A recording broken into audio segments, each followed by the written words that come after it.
Buenas tardes a todos y bienvenidos a Planeta Son una semana más. Hoy estoy con Alberto Hurtado, físicamente con Alberto Hurtado, que es ingeniero forestal de aquí de Madrid, trabaja mucho conmigo y por eso he decidido que sea él, que es un gran experto en fitopatología vegetal, lleva 15 años trabajando con plagas, el que nos contase un poco el problema que estamos teniendo allí en Extremadura y en muchas partes de la península ibérica con la seca de la encina y de toda la familia de los quercus.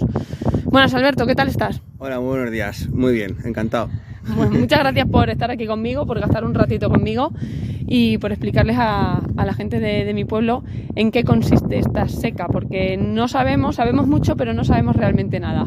Cuéntanos un poco, a ver, ¿cuál es el principal factor que afecta a la encina, sobre todo a la encina y al alcornoque? Bueno, pues la famosa seca de los quercus, que en los últimos años es un problema generalizado y extendido que ha ido a más, no solo en toda la dehesa extremeña, sino en todo Salamanca, en Andalucía. En realidad es lo que se conoce como el síndrome de la seca, que es un conjunto de distintos factores que acaban primero debilitando al árbol y acaban secando.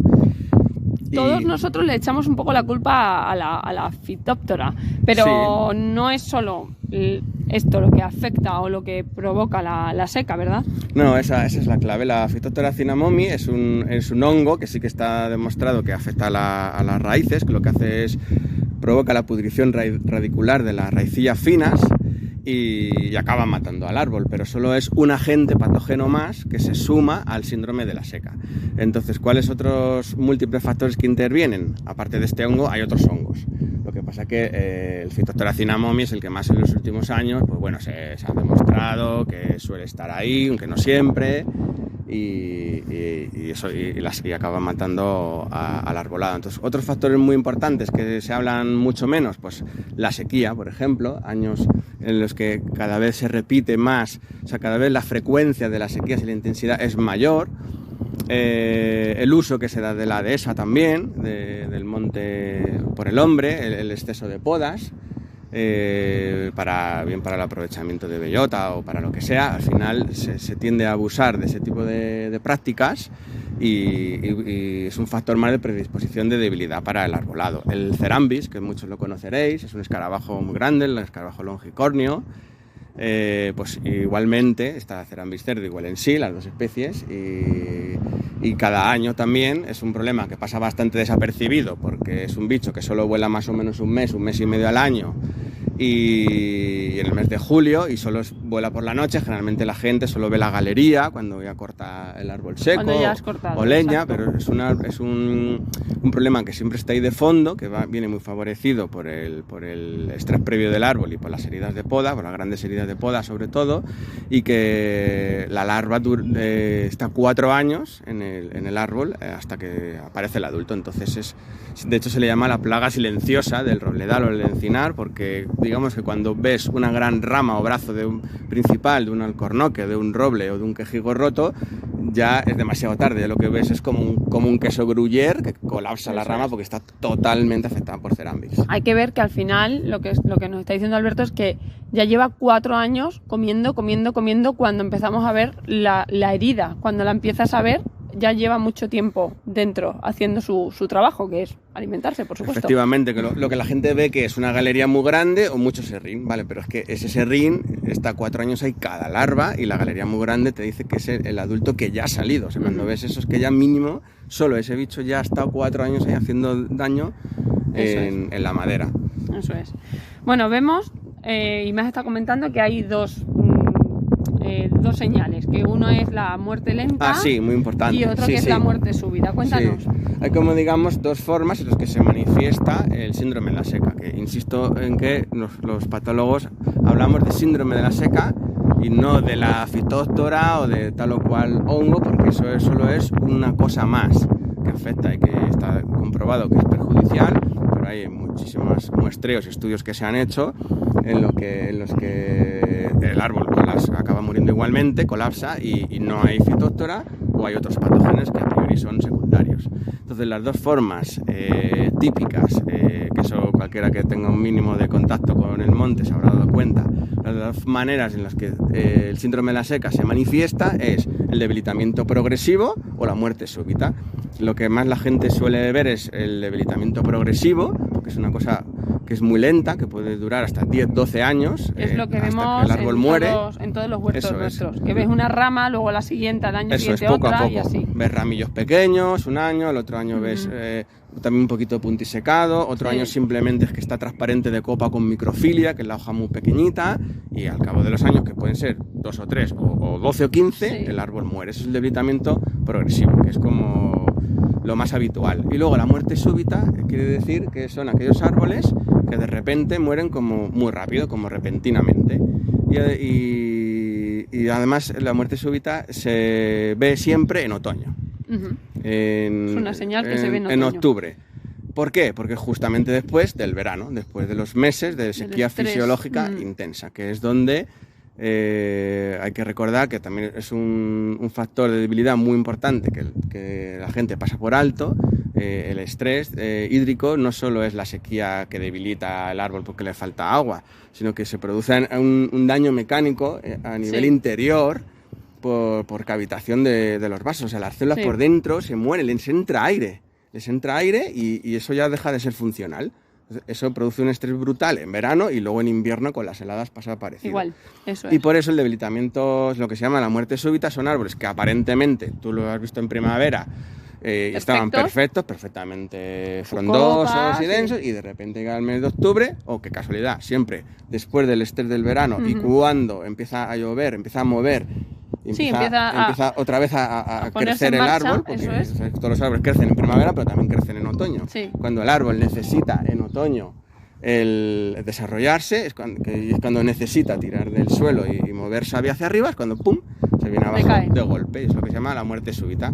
Y siempre es en otoño y veis árboles como totalmente rojos o como atabacados, con un color así muy rojizo, es muy característico porque es un rojo intenso, que eso te quiere decir que la hoja ha muerto rápido. Cuando ves un color pajizo como secos, que es una muerte lenta de la hoja, de los cloroplastos. Qué interesante. Bueno, y de cara a lo que tenemos en nuestras manos, teniendo en cuenta al pequeño ganadero o al pequeño dueño de unas tierras, ¿qué podemos hacer? ¿Qué es lo mejor? Si tenemos una encina o un alcornoque o un roble que ha muerto súbitamente, ¿qué nos recomiendas? A ver, para los ejemplares muertos, lo mejor es cortar y quemar y ya está, para quitar el inóculo del campo. También es bastante importante no arrancar de cuajo la cepa y no remover y arar alrededor. Porque si hay fitóctora o cualquier otro patógeno, lo único que vas a hacer es remover las esporas y esparcirlo. Eso. ¿Y si es una muerte lenta? Eso para árboles muertos. Bueno, para una muerte lenta un poco lo mismo. ¿Mantenemos un poco?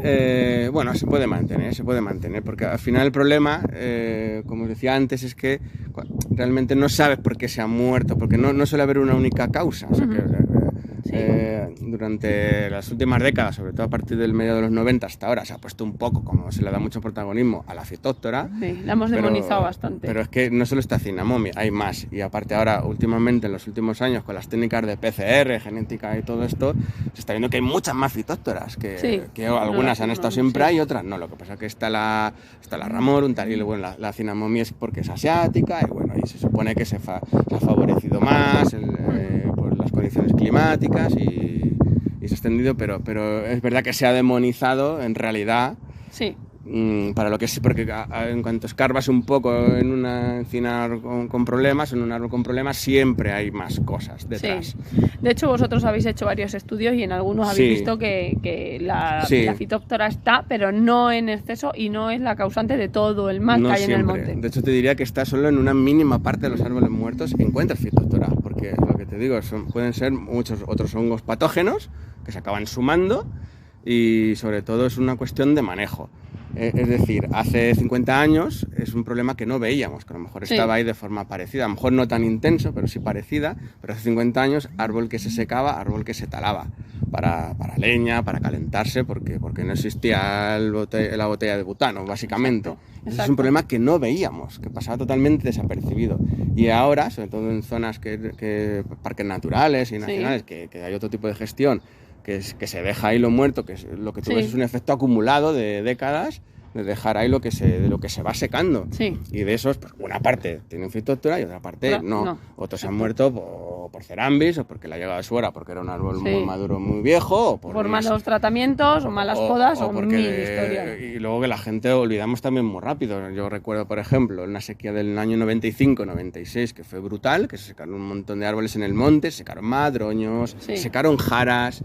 Pues claro, eso, aunque una encina o un quejigo, que es un árbol, o un rebollo, un pirinaica, puede rebrotar, o un alcornoque, porque al final son árboles con muchas reservas y con un sistema radicular muy potente. Sí, pero están dañados. Claro, al cabo de los seca una parte aérea y al cabo de los años rebrota, regenera y lo vuelves a ver, pero al final eso queda ahí. El daño está hecho y tarda años en recuperarse. Y sufre mucho, y, lo está debilitando. Entonces, esa debilidad, se le suman otras cositas, un poquito de aquí, un poquito de allá.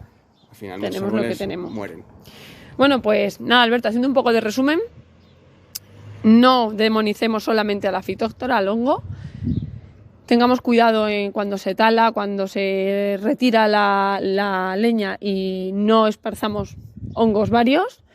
Y hay que tener en cuenta que es un problema que ahora está más agravado, pero que existe desde siempre. Lo que pasa que lo que ha dicho Alberto, antes se usaba la leña para 1000 usos, para cocinar, para calentar, para muchísimas cosas que ahora no se utiliza y la tenemos ahí. Entonces, tenemos que tener cuidado, seguir cuidando nuestros campos. Vigilarlo, eso es. El consejo que yo daría, o sea, yo si tuviera árboles míos que cuidar o viviera de ganadería, de la que sea, el consejo que me daría a cualquier propietario es planta árboles. Ponte a plantar árboles de semilla ya, para el futuro, porque al final el problema de la dehesa es el envejecimiento, la dehesa fósil y el exceso de carga ganadera en muchos casos. Entonces, planta ya y cuida los árboles. Porque no en futuro, pues irás reponiendo y renovando. El exceso de pisoteo, que es algo que no hemos hablado, pero donde hay ganado, porcino, ovejas y cerdo de montanera, la compactación también influye mucho, porque al final con los años esa compactación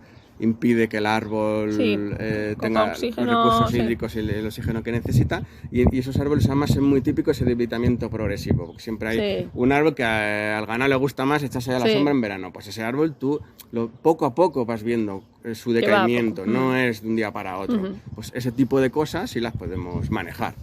Pues nada, Alberto, vamos a ir terminando, que se me pasa el tiempo, y nada, darte las gracias, porque además has sido muy amable en decirme sí. Un placer. Y nada, seguramente alguien tendrá alguna duda que me la hará llegar y igual te la hago yo a ti. Sí, otro día hablamos otro ratillo, sin problema. Muchísimas gracias, Alberto. Gracias. Nada, tía, hasta luego.